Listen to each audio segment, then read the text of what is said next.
حشوه اللي غادي تنسيكم جميع الحشوات اللي كديروا البريوات اللي كتجي لذيذه بزاف. بالنسبه للي كيبغيو يديروا لي كوموند كنصحهم بهاد الحشوه، ان شاء الله غادي تحمر لهم وجههم مع الكليان ديالهم.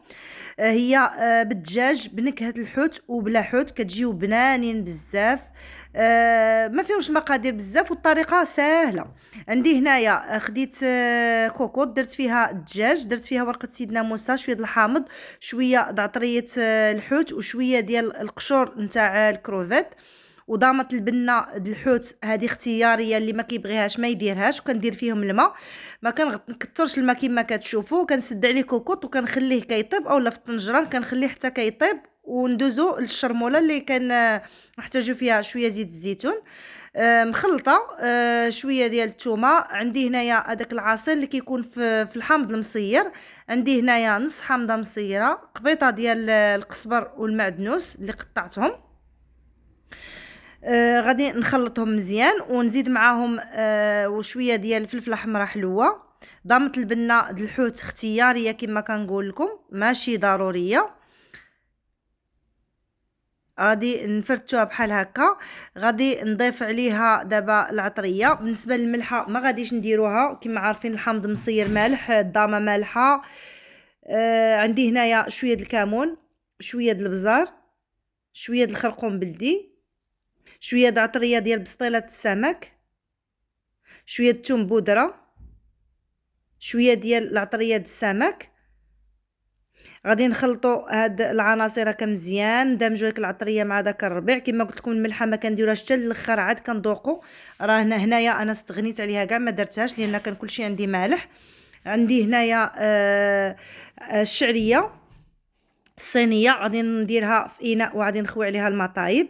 فهاد الاثناء راني درت هذاك الشرموله فوق العافيه تقلى، غنخليوها هنايا. نضيفوا عليها شويه ديال القشور ديال نتاع الكروفيت اللي درتها هكا بودره، شويه الثوم بودره، وغادي نخليها ترقد تما باش تنسم لي. كما عارفين الشعريه ما عندهاش المذاق، ضروري ندير شويه تاع التوابل باش تنسم. صافي نخليها هنايا. هنا انا درت كونتيتي كثيره لان عندي كان عندي كوموند كبير وعندي فيه بزاف ديال الحشوات.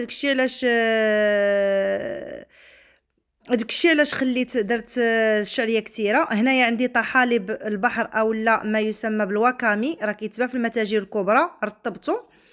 عندي هنايا الشرموله من بعد ما طابت، هي كما كتشوفوا تقلات مزيان. درت عليها صلصه المحار، واحد المعلقه كبيره ديال صلصه المحار. ندير فيه عليها جوج معالق كبار نتاع الصوجه.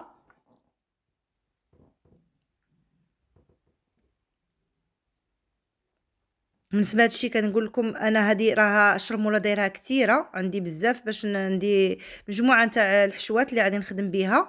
عندي هنايا معلقه ديال الزيت ديال السمك، راه موجوده عند العطار، عند المتاجر الكبرى، حتى هي تقدروا تستغناو عليها الا ما كانتش متوفره، هي صلصه المحار. عندي شويه د الهريسه، وكتبقى على حسب الذوق وعلى حسب الطلب د الزبون. ديما كتشوفوا الزبون شنو واش يبغي الحار او لا ما يبغيش. هاد الشرموله كنخدم بها حتى بسطيله د الحوت، حتى هي كتجي بها زوينه بزاف. عندي هنا عصير ديال نص حامضه. غادي نخلط هاد الحشوه هكا مزيان، هاد الشرموله الشرموله، وغادي نخويها هنايا في واحد الجبانه ونخليها باش غادي نبقى نهز منها غير بشويه. هانتوما نهز واحد المعلقه هنا، نفس المقله اللي كنت خصاوت فيها. عندي هنا الشامبينيون نوار اللي كنت ديجا مفزقاه وقطعته. عندي هنايا داك الواكامي اللي كنت وريته لكم قبيله، اولا طحالب البحر، كتعطي واحد النسمه د البحر زوينه تماما بحال الحوت. هنايا فزقته وتا هو كيكون بحال شامبينيون نوار، فزقته قطعته. عندي هنا الزيتون اللي قطعته بحال هكا. هنايا زدت الزيتون كما شفتوا.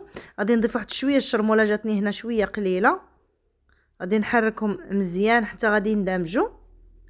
غادي نضيف شويه د الشامبينيون هكا اللي قطعته، تقدروا ديروه طري، تقدروا ديروه معلب. هنا كما شفتوا درت ثلاثه الانواع نتاع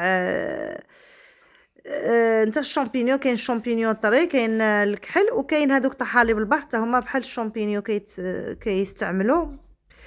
صافي غادي نحركهم مزيان، درتهم حتى هنا تشحروا، غادي ناخذهم نخويهم هكا في شي طاس اللي غادي نخلط فيه، ديما في نفس المقله غادي ندير واحد شويه نتاع الشرموله. هانتوما ديما هذيك كنبقاو كنهزو منها، هي اللي كنخدموها.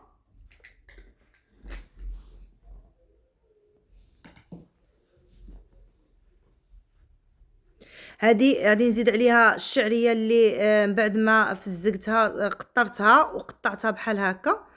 غادي نتايا نشحرها مزيان حتى غادي تشرب هذيك الشرموله، وغادي نضيفوها على الخليط الاول.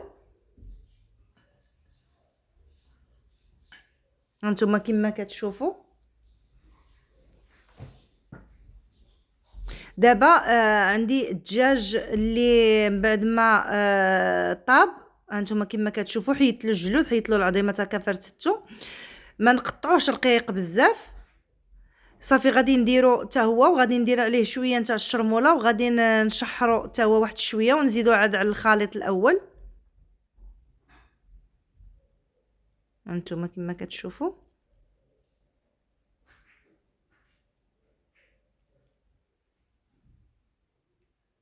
صافي. هنا من بعد ما شحرت الدجاج غادي نضيفو على داك الخليط ديال الشعريه ونتاع لي شامبينيون الزيتون، نخلطهم مزيان. وغادي نزيد هنايا كان ذقت خاصني شويه د الصوجا، زدت واحد شويه نكهه الصوجا، ماشي كيبقى ديما الاختيار ليكم.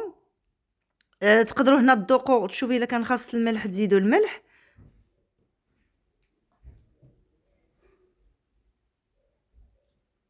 غنخلط مزيان. بعد صافي كما قلت لكم غادي نضيف واحد شويه نتاع الصوجا، وغادي نغطيها ونخليها تبرد تماما. من بعد عاد غادي ناخذ الورقه باش نعمرها، لان الا كانت سخونه الورقه كتبقى تقطع.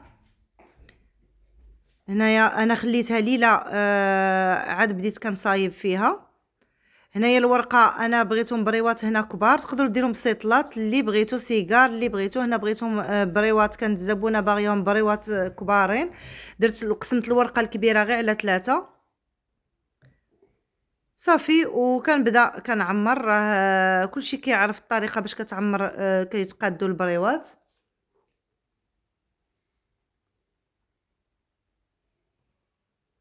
هنا الورقه من تخدموها ديما ترجعوها في البلاستيك باش ما تنشفش، باش تعاونكم، لان الا نشفت صافي كتبقى تقطع. غنحتاجو شويه ديال هذا الدقيق اللي غادي نخلطوه مع الماء هكا بحال العجينه، باش غادي نلصقوا الجوانب. نخلطو مزيان باش نهزو الشرموله تكون منسجمه قد خد. صافي غادي نشدوها ونبلعوها بريوه، وكنسدو بالعجينه اللي خلطنا تاع الدقيق والماء. هنايا من بعد ملي كنديرولها بحال هاد الطريقه نشوف الا كان شي جنب اللي خاصو شويه ديال الحشوه نزيدوها له بحال هكا باش تجي البريوه عامره مزيان. صافي كنجمعوها وصافي. بغيتو ديك الساعه ديروها في الفران كديروها في الفران، بغيتو تقليوها هي غير بشويه دهنوها بالزيت وكديروها في الفران كيجي مزيان. هنا الزبونه داتهم على ود رمضان داتهم هكا ما طايبينش باش ديرهم في المجمد تتبغيهم وطيبهم. انا خليتهم هكاك خضر على هذاك الشيء، معليش نوري تلقاو مع حاطه لكم اللي طايب. صافي ملي كنكونوا نطويوها كنتكو عليها باش نسرحوا هذيك الحشوه على القناه ب3 باش يكونوا عامرين مزيان. صافي هاد الجنيب اللي كيشد كنديروه لداخل هكا صافي كيتشد.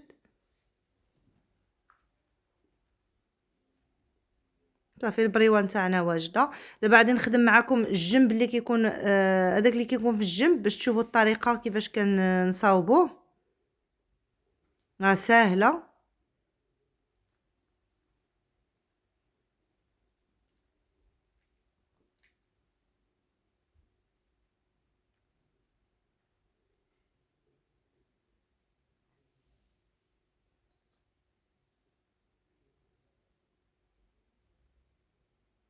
هانتوما دابا كما كتشوفوا غنسرحها، عينتني واحد شويه في الجنب هنايا راه المقطع مشى لي اللي تنيت فيه هكا في الجنب. صافي كندير واحد المعلقه كبيره هكا عامره مزيان